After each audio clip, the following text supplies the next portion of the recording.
First of all, let me apologize for how bad this gameplay is going to be in the background. I have not played COD in a while, but I don't know, I've suddenly been motivated to. The hype train for Call of Duty exists for me every year.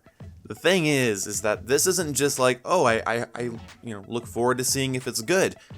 I'm genuinely excited about the things that are happening with Modern Warfare, but in this video we're just gonna touch on things that got revealed today that are of interest to me, things that I think should be talked about. I'm not gonna talk about things I've already talked about, things that have been common knowledge. This isn't a comprehensive, here's everything in Modern Warfare's multiplayer video. These are things that I picked up on from watching all of the reveal stuff today, and things that I think are worth mentioning. I will go in further depth in later videos about what I think about this stuff, but let's just start simple. I've made several videos about this first thing, and that is that there is actually going to be no minimap in Modern Warfare's multiplayer unless you earn a 2-kill personal UAV or a 3-kill UAV that your entire team can see. But the minimap was replaced by a Battle Royale style compass at the top of the screen. It kills me to say Battle Royale style, but I know a lot of you haven't played Squad or other like milsim games. It's more of like a milsim style compass in my head, but it's in Battle Royale games, so maybe that's a more common ground.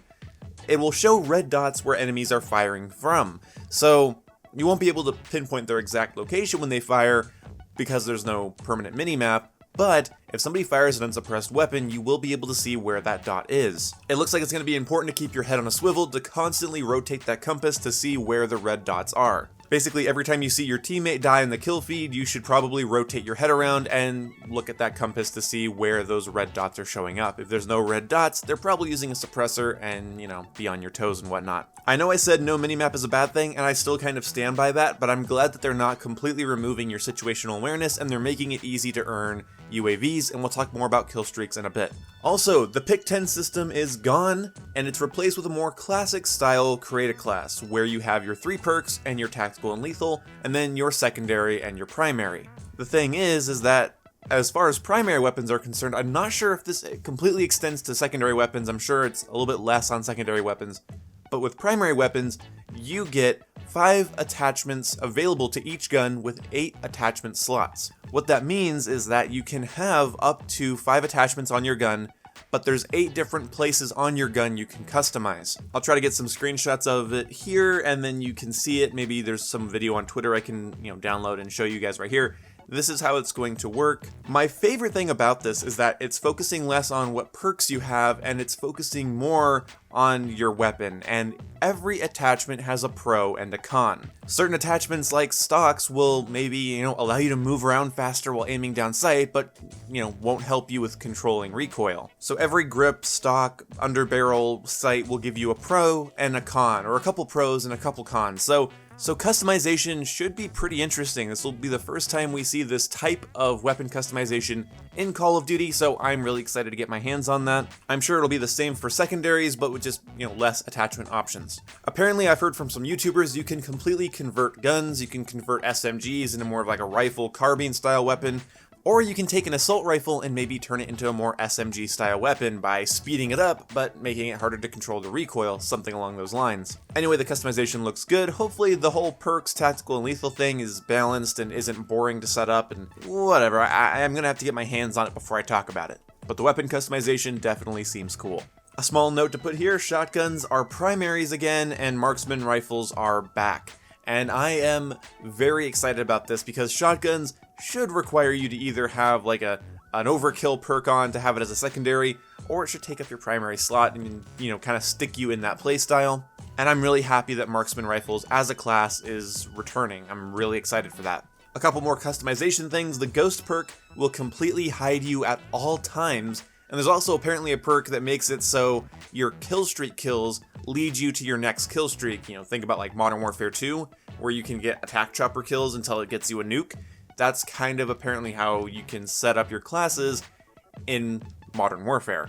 But with the ghost perk hiding you at all times, I definitely think they want this to be a slower paced Call of Duty game, which I'm not totally against because I think we've had well enough, fast paced, breakneck paced Call of Duty games. I'm kind of glad that they're kind of, toning this one down, allowing you to be more sneaky and all of that. I think that's going to be a lot of fun. So specialist weapons and abilities are back.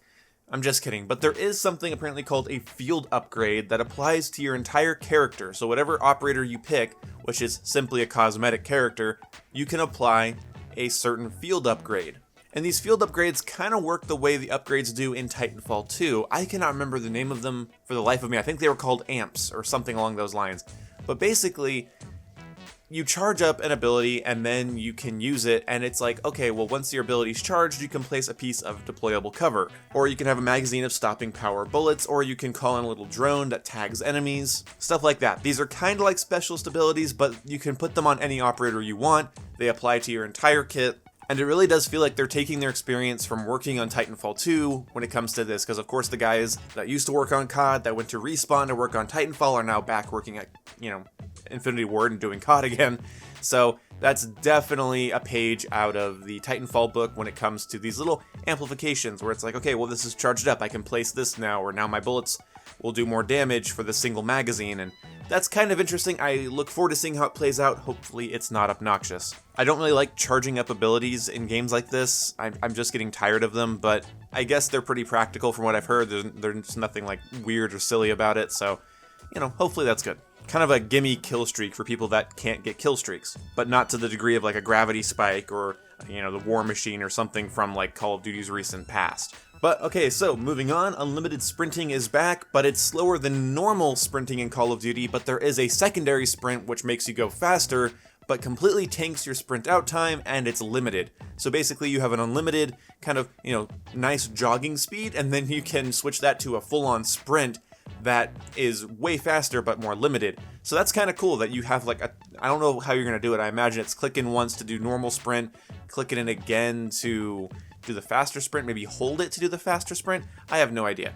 We'll have to see how that works and how that plays when we get our hands on the game. Auto healing is back, and it seems to match the pacing of the game. Like, that is one of the big things I was worried about, was that they were going to have manual healing in a game with this fast of a time to kill, and it looks like it's going to be auto healing. I was kind of wanting manual healing until I saw just how fast you die, and then I was like, okay, maybe that's not something that should happen. The TTK is apparently in line with classic COD games. I've seen some YouTubers say it's just like a classic COD time to kill. It's kind of like, what you would expect. Other people are saying, oh, it's just like Modern Warfare 2, and I don't know. I'm just going to say it's faster than Black Ops 4, meaning it's more in line with previous COD games. So yeah, instead of dying in 6 milliseconds, you're going to die in 4. So there's also no hit scan bullets in the game. I don't know if that means you really need to be leading your targets and all of that, but I don't know. We'll have to wait and see. I didn't see in any of the gameplay I watched today, I didn't see people leading their targets to land shots, but it is projectile weaponry. We'll talk about this more in a second when we talk about map size and game modes. Also, this goes under my apparently list of things. The recoil is higher than other COD games, but I don't know. I've heard that before. About COD games before they come out, but whatever. Apparently there's higher recoil, but it's controllable. That's good. I honestly think that games like Call of Duty should have higher recoil because the gunplay is already so damn easy. Also, there's going to be interactable objects on the map. I don't know to what extent. I think in the trailer we saw somebody turn off like a light switch and like power down the lights in a tunnel, so you had to use your night vision goggles. But the one thing I do know is that almost every building in the game has opening and closing doors that you can sprint through, kind of like in Battlefield, or you can blast them open with explosives, or you can just open them slowly to have a more stealthy approach. I look forward to what this allows players to do in Modern Warfare, because I think opening and closing doors is a small yet like kind of game-changing thing, because you're going to have to be careful about who hears you opening doors, and if you want to camp in a building, closing all the doors so you can hear them if they open or see if they've been opened, that's going to be a big deal. The one thing I'm going to find irritating is that if you don't have a mini-map up, you don't have like a UAV going, so you don't have a mini-map, and one of your doors opens that you closed, it could be a teammate, but you won't know, and that kind of miffs me a little bit. One of the best things about the mini-map is that it shows your teammates, so you got to get a feel for where the battles are happening, and you kind of get, a better feel for, how you can synergize with your teammates, and that's kind of going to be gone now. So yeah, you can close a door, but it could be opened by a teammate, and you're going to have to go check because you're not going to look at the minimap and go, okay, that's a teammate, don't worry about it. So I think synergizing with random teammates is going to be harder, so whatever. Alright, so there's going to be several things that are new with this game. Well, first we have something we've seen before, which is a 2v2 game mode, which we've already seen. I've talked about it before. It has small maps. It has game mode specific small maps. Then there's going to be 6v6 and 10v10 maps, which is like, standard multiplayer and then ground war. and then there's going to be 20 versus 20 with ATVs. So 20 versus 20 on large maps with like all-terrain vehicles you can drive around. I'm super excited for this because this just screams Insurgency Sandstorm. When I see 20 versus 20 on that like kind of like, not Battlefield large, but large kind of maps, you know what I mean? That is exactly what I like about in the Insurgency games. So hopefully that kind of scratches that itch for me, because Insurgency's not really something that's easy to get into, but Call of Duty is, and so people get to like kind of experience that like tactical, like large map kind of gameplay, but with that, you know, Twitch shooter charm that Call of Duty does so well. So it looks like we're gonna have tons of variety when it comes to styles of play. 2v2 competitive no respawn small maps, or 6v6 10v10 kind of traditional Call of Duty, and then 20 versus 20 for when you want something a little bigger, a little more. There's also, for more variety's sake, as if this game didn't have enough, we have night maps that actually are going to require you to use your night vision goggles. It took COD just over 10 years, but we're finally going to have a use for night vision outside of the campaign. Aiming down sight will be a little bit different when you have night vision goggles on though, because unless your scope or sight is raised, you will not be able to aim down sight with your night vision goggles, because that's realistic. Instead, you will have an IR beam on your gun that shows when you aim down sight. So when you aim down sight, an IR laser will fly out of your gun and you know paint things like, you know, you've seen movies, whatever.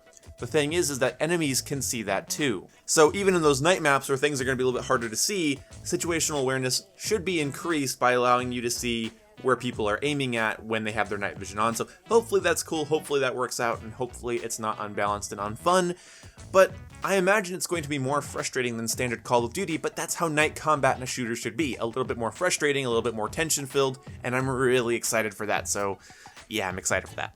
Oh yes, and crossplay has been confirmed, and you will be able to play with PC players, PS4 players, Xbox One players, regardless of the system you're on.